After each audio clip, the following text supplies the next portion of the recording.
Hi, I'm Master Gardener Judy.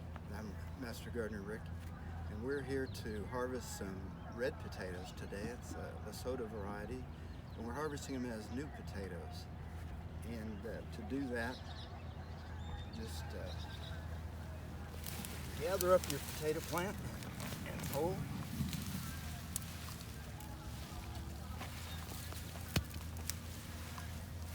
And then dig down into the soil, carefully pulling out all the potatoes.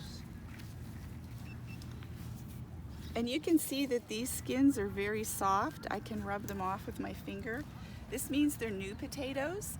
They'll be excellent to cook and eat right now.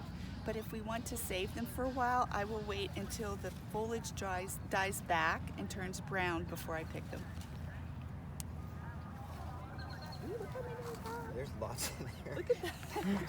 You have to be very careful because